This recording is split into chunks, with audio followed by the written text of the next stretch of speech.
जय माता दी, ओम काल रात्रि। तो हम हर नवरात्रों में दुर्गा सप्तशती का पाठ करते हैं। मोस्टली ये पाठ सब लोगों के यहाँ होता है, पर हम इसका हिंदी अर्थ नहीं जानते। जो लोग हिंदी में पढ़ते हैं उनको तो पता होगा, पर कुछ लोग होते हैं जिन्होंने संस्कृत में पढ़ा, समझ कुछ नहीं आया और छोड़ दिया। तो आज हम दुर्गा सप्तशती को समझेंगे, पर आज हम किसी अध्याय को नहीं समझेंगे। दुर्गा सप्तशती की अनसुनी कहानी है एक, आपने नहीं सुनी होगी। हम उस कहानी के बारे में सुनेंगे, जानेंगे उस कहानी को। है ये सूरत और समाधि की कहानी, पर ये आपको दुर्गा सप्तशती में पूर्णतः नहीं मिलेगी। और ये दुर्गा सप्तशती जो ली गई है मार्कंडेय पुराण से ली गई है, पर उसमें इतने संक्षेप में नहीं बताई गई है। ये ब्रह्म वैवर्त पुराण में अच्छे से एक्सप्लेन की गई है। ब्रह्म वैवर्त पुराण में बहुत अच्छे से एक्सप्लेन है, और अगर आप ब्रह्म वैवर्त पुराण जिन्होंने पढ़ी है उनको पता होगा। तो इसमें सूरत और समाधि के बारे में हर चीज़ बताई गई है। तो हम बहुत डीप में नहीं जाएंगे, अपना समझेंगे बस, ज़्यादा डीप में नहीं जाएंगे। आज हम नॉर्मल थोड़ा थोड़ा समझेंगे, फिर अभी हम चैप्टर्स पे नहीं जा रहे हैं एकदम से। और देखो सीरीज़ लंबी कितनी खींचे, पर समझ आना चाहिए। और मेरा ये है कि चाहे आपको समझाने में मेरे को 3 महीने लग जाएं, अच्छे से समझो चीज़, चाहे समय थोड़ा लगे, रस आना चाहिए उस चीज़ को समझने में। अब रस कैसे आएगा? रस के लिए हमें राशेश्वर की पूजा करनी पड़ेगी। राशेश्वर कौन? श्री कृष्ण। तो श्री कृष्ण का ध्यान करके सप्तशती को शुरू करते हैं। तो अब ध्यान से सुनना।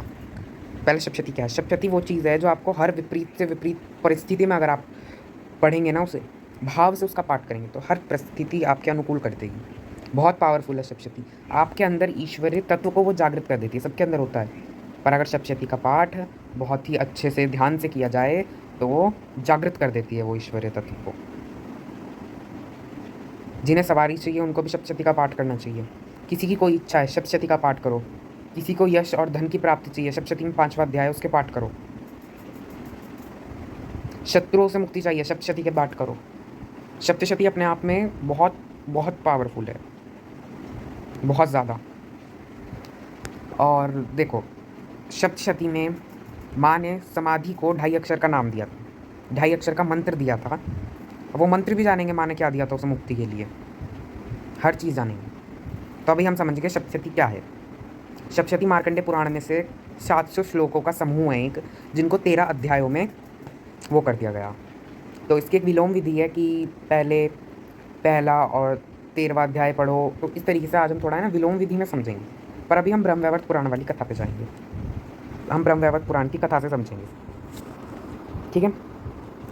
तो इसमें है ना, सप्तशती को आप जब भी पढ़ोगे एक चीज़ हमेशा ध्यान रखना, सप्तशती हो या कोई भी पुराण हो, उसको किसी लकड़ी की चौकी पे या स्टैंड आते हैं उन पे रख के पढ़ना। कभी भी उनको ऐसे नहीं है कि हाथ में लेके पढ़ना, ये चीज़ ज़रूर ध्यान रखना। और उनको हमेशा लाल या पीले कपड़े में लपेट कर रखते हैं, धूल लगना अपराध में आ जाता है, ठीक है। ये चीज़ ध्यान रखिएगा जो सप्तशती पाठ करेंगे नवरात्रि में सभी। तो चलिए अब हम चलते हैं अपनी कहानी पर। अगर आप सप्तशती को भाव से पढ़ना चाहिए, बस भाव होना चाहिए। थोड़े बहुत नियम है उनका पालन कर लेना, कोई हार्ड नियम नहीं है, इतने आसानी से हो जाएंगे। अब हम सूरत और समाधि की कहानी पर चलते हैं। वीडियो ज़्यादा लंबी नहीं खींचनी मेरे को, बस आपको थोड़ा थोड़ा एक्सप्लेन कर देना है, ठीक है। तो राजा सूरत और समाधि नाम के वैश्य ने भगवती दुर्गा की तपस्या की, और जो उनको बाद में माँ के प्रत्यक्ष हुआ माँ का, तो सूरत ने राज्य मांगा, समाधि ने मोक्ष मांगा। तो माँ ने समाधि को एक 2.5 अक्षर का नाम दिया था, 2.5 अक्षर का मंत्र दिया था मुक्ति के लिए। और माता ने सूरत को ताना मारा था, एक टॉन्ट जिसको कहते हैं ना, कि तेरे सामने स्वयं मैं प्रकट हो गई हूँ, तब भी तेरी राज्य पाने की इच्छा है। उसने क्या मांगा था? ऐसा राज्य जिसका कभी अंत ना हो। तो सूरत ने ऐसा राज्य मांगा जो कभी समाप्त ना हो। समाधि ने मोक्ष मांगा। तो वो कहाँ पे गए थे? मेधा ऋषि के पास। मेधा ऋषि श्री विद्या परंपरा के गुरु भी हैं, उन्होंने भगवती, और वो उनके भी गुरु हैं, उन्होंने भगवती की उनको उपासना की विधि बताई, उन्होंने तपस्या की, माँ प्रकट हुई। सूरत ने कभी ना अंत, जिस राज्य का कभी मतलब अंत ना हो सके, ऐसा राज्य मांगा। समाधि ने मोक्ष मांगा। तो फिर हमने श्रीमद् भागवत जिन्होंने पढ़ा होगा उन्हें पता होगा कि जब 5 साल के ध्रुव तपस्या करने गए थे, वो भी राज्य की उसमें गए थे। जब भगवान विष्णु प्रकट हुए तो वो भूल गए, उन्होंने कहा प्रभु मुझे आप मिल गए और क्या चाहिए, ठीक है। तो अब जो शाक्त उपासक हैं वो समझेंगे सूरत को ऐसा क्यों नहीं आया भाव। जब भगवान सामने प्रकट हो जाते हैं तो भक्त तो भूल ही जाता है। शाक्तों के मन में 100% ये बात आई होगी मैं भी शाक हूँ, मेरे मन में भी आई थी। और फिर जब हम हल्का सा डीप में जाते हैं, तो अब जिन्होंने सप्तश्लोकी पढ़ी है, ज्ञानी नाम अपि चेतांशी देवी भगवती सा बलादकृष्य मोहाय महामाया प्रयच्छति। ये महामाया इतनी जादुई है, इतनी जादुई है, ये ज्ञानियों के भी चित्त को हर लेती है, ज्ञानियों के भी चित्त को हर लेती है भगवती। तो राजा सूरत के साथ भी ऐसा ही हुआ होगा।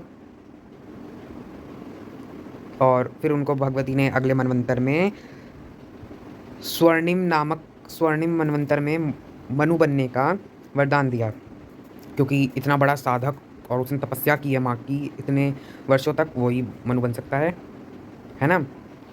तो भगवती ने फिर वरदान दिया और सूरत को नाम दिया, वो सूरत को सॉरी समाधि को नाम दिया 2.5 अक्षर का, मोक्ष के लिए वो नाम था कृष्ण नाम। फिर बाद में वो ही नाम माँ ने किसको दिया? सूरत को। सूरत को भी भगवती ने वो नाम दिया है कि जब तू मनु बन जाए उसके बाद तुझे मोक्ष मिले। अब एक बात मन में आई होगी, क्या भगवती के उपासक को मोक्ष नहीं मिलता? मिलता है, पर बलाद कृष्य, जो मांगोगे वो मिलेगा। उसने पहले राज्यपाठ मांगा तो उसे राजपाठ, उसके बाद मोक्ष। मोक्ष क्या है पहले ये समझो, क्या चाहिए था समाधि को? हरिर्दास्यम, हरिर्दास्यम ही मोक्ष है, और वही माने सूरत को दे दिया बाद में, और वही समाधि को। तो भगवती ने सबको कुछ ना कुछ दिया ही है हमारी भगवती ने तो दिया ना। और फिर दिया हमने जाना, भगवती ने टॉन्ट भी मारा था, अगर मैंने आपको शायद बता दिया या नहीं। भगवती ने ये भी कहा था कि तुझे मेरे को देखने के बाद भी इच्छा रह गई है, फिर माने वर भी दे दिया था, ठीक है, माने वर भी दे दिया था। तो अब एक चीज़ और है ना, भगवान का स्वरूप क्या है पहले ही समझ लो। मुक्ति क्या है, मुक्ति चाहिए जिन्हें। अब जो हार्डकोर शक्ति के उपासक होंगे बिल्कुल कि हमने 18 साल 11 साल जिस भगवती को प्रसन्न किया और उसने तो कृष्ण नाम दे दिया भाई, है ना, बहुत फील हुआ होगा उनको सच में। नहीं, ऐसा कुछ नहीं। अगर आप दुर्गा सप्तशती डीप में पढ़ोगे तो भगवती पहले अध्याय में क्या कह रही है? मैं ही कृष्ण की आत्मा हूँ, मैं ही राधिका हूँ, है ना। और अगर मुक्ति चाहिए, मुक्ति क्या है? अपने विचारों से मुक्ति, है ना। मोक्ष भगवती भी देगी, पर जो समाधि को चाहिए था वो था हरिदास्यम, और वो भी भगवती देती है। अगर आपको पता हो, शिव जी जब प्रसन्न होते हैं या भगवती दुर्गा जब प्रसन्न होती हैं, वो मोक्ष देती हैं। काली ही कृष्ण है, कृष्ण ही काली है, दुर्गा ही कृष्ण है, ठीक है, दुर्गा ही शिव है, शिव ही राधा है, राधा ही शिव है, शिव ही कृष्ण है, शिव ही दुर्गा है, ठीक है, ये समझ लो, कोई अलग नहीं है। अब हम एक उदाहरण ले लेते हैं। रामकृष्ण परमहंस माँ काली के उपासक थे, पूरे दिन माँ माँ माँ माँ माँ। उन्हें कृष्ण के भी दर्शन हुए, राम के भी दर्शन हुए, श्री राम के भी दर्शन हुए, श्री कृष्ण के भी दर्शन हुए, माँ काली के भी दर्शन हुए, और क्या कहते हैं, उनको अद्वैती निराकार स्वरूप के भी दर्शन हुए। तो उनसे व्यक्ति प्रश्न करते कि कौन सा स्वरूप की उपासना करनी चाहिए। पानी का उदाहरण देते थे वो हमेशा, बहुत अच्छा उदाहरण है। समुद्र का कुछ आकार नहीं, और कोई व्यक्ति उस समुद्र में डूब जाए, समुद्र के अंदर जाए, उससे पूछा जाए समुद्र कितना बड़ा है, वो थोड़े से पानी को लेकर दिखा देगा कितना है। और वहीं उस समुद्र के पानी को अगर कोई ग्लास में डाल दे, वो मूर्ति बन जाएगी, वो आकार में आ जाएगी, है ना। समुद्र तो बहुत बड़ा है। और उसी को अगर हम उसको गर्म किया जाए तो भाप बन के उड़ जाएगा, वो क्या है? वो निराकार स्वरूप है। और अगर उसी समुद्र के जल को ग्लास में डाल दो, गुंडी चेंज हुआ, पानी खारा ही है वो, तो वही है, उसमें आकार आ गया, वो मूर्ति स्वरूप हो गया। सिंपल, बहुत आसान, ठीक है, उसमें आकार आ गया। और जब उसको गर्म किया, भाप बन के उड़ गया, वो निराकार हो गया। और जो व्यक्ति समुद्र में गया है, समुद्र तो बहुत विशाल ही है, वो तो थोड़े सी पानी को देख के बता देगा। रामकृष्ण परमहंस जी को जब कृष्ण भगवान के दर्शन हुए थे, श्री कृष्ण के दर्शन हुए थे, बहुत गोपी भाव के डीप में जाके हुए थे, वो पूर्णतः स्त्री बन गए थे, हैं। एक और उदाहरण ले लो, हाथी का। 4 अंधे हैं, किसी ने हाथी के पैर पे हाथ लगाया, उसको लगा हाथी तो खंभे जैसा है। किसी ने सूंड पे लगाया, उसे लगा हाथी तो पाइप जैसा है ना।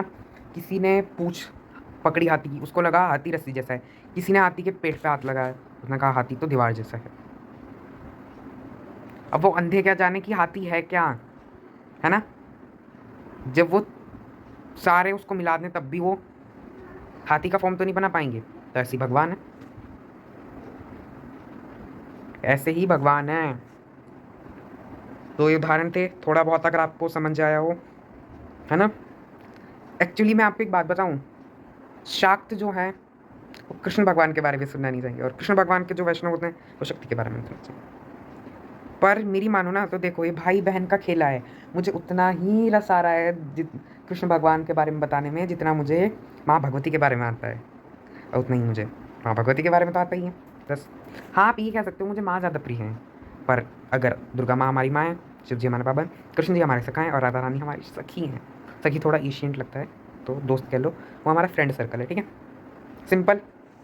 तो अब हम कथा पे चलते हैं, ब्रह्मवैवर्त पुराण वाली। जब राजा सूरत और समाधि नामक वैश्य, समाधि नामक जो ये वैश्य हैं कलिंग साइड, उड़ीसा साइड के हैं, है ना, उड़ीसा साइड के हैं ये। और जो सूरत हैं वो चैत्र वंश के चंद्रमा और तारा के पुत्र हैं, ठीक है। वो मेधस ऋषि के आश्रम में पहुंचते हैं। कौन बता रहे हैं? नारायण और नारद जी के बीच में वार्तालाप हो रहा है। नारायण और नारद जी श्री विद्या परंपरा के ये भी गुरु हैं, और ये दिव्योग सिद्ध गुरु में आते हैं, है ना। जिन्होंने खड्गमाला पढ़ी है उनको पता होगा। नारद जी और भगवान नारायण, ठीक है, श्री विद्या परंपरा में ये भी गुरु हैं। तो हम कहाँ थे? हाँ, हम कथा पे थे, और हमने समाधि नाम के वैश्य के बारे में थोड़ा सा जाना। अब हम राजा सूरत के बारे में जान रहे थे। सूरज को चाहिए था राज्य, और वो मेधस ऋषि के आश्रम में पहुँचे थे, है ना। मेधस ऋषि के आश्रम में पहुँचने से पहले दोनों आपस में मिले, उनमें बंधुत्व आया, फिर उनमें प्रेम हो गया, फिर वो पहुँचे मेधस ऋषि के आश्रम। मेधस ऋषि उनके गुरु थे, उन्होंने भगवती की उपासना की विधि बताई उन्हें, उन्होंने की, भगवती प्रकट हुई, वरदान पाए। मैंने पहले ही बता दिया था क्या वरदान थे। तो अब हम जानते हैं थोड़ा सा सूरत और समाधि के बारे में, ठीक है। भगवती की आराधना, उपासना और ऋषि का उपदेश देने के बाद उन्हें भगवती से अभिष्ट वरदान प्राप्त होता है। राजा सूरत, आपने दुर्गा सप्तशती में कोला विध्वंसियों का नाम सुना होगा, जिन्होंने राज्य हर लिया था, राज्य से जो सूरत का राज्य था वो जीत लिया था। अब ये कोला विध्वंसी कौन है? तो श्रीमद् भागवत में आपने ध्रुव का नाम सुना होगा ना। ध्रुव के पुत्र, उत्कल के पुत्र बलवान नंदी, बलवान नंदी जो हैं वही कोला विध्वंसी थे। उन्होंने 1 साल तक चारों तरफ से 100 अक्षौणी सेना लेकर सूरत के राज्य को घेर लिया, और उसके बाद वो राज्य जीत लिया। उसके बाद सूरत जो थे वो आए मेधस ऋषि के आश्रम में, पुष्कर क्षेत्र में। उस समय मेधस ऋषि का आश्रम हुआ करता था, पुष्कर क्षेत्र की महिमा है। समाधि से मिले, वहाँ उन्होंने भगवती की उपासना की, वहीं पर उनको वरदान प्राप्त हुए। अब समाधि वैश्य के बारे में हम थोड़ा सा जानेंगे। समाधि वैश्य का अपराध क्या था? उसको उसके घर वालों ने निकाल दिया था, ये तो हमें पता है, पर क्यों निकाला, उनका अपराध क्या था? वो ब्राह्मणों को नित्य प्रचुर धन और रत्न देते थे, जिनसे उनके स्त्री और पुत्र और बंधु उनसे नाराज रहते थे। कहते थे तो सब लुटा देगा। होता है ना, कोई घर में बहुत दान पुण्य करता है तो घर वाले कहते हैं इसका बस चले तो ये घर को, पूरे घर को ही दान कर दे, तो उन्हें घर से निकाल दिया। बाद में उनको रियलाइज़ भी हुआ, ढूंढने गए, पर तब तक बहुत देर हो चुकी थी। जो समाधि नामक वैश्य थे वो उस समय तपस्या में चले गए थे।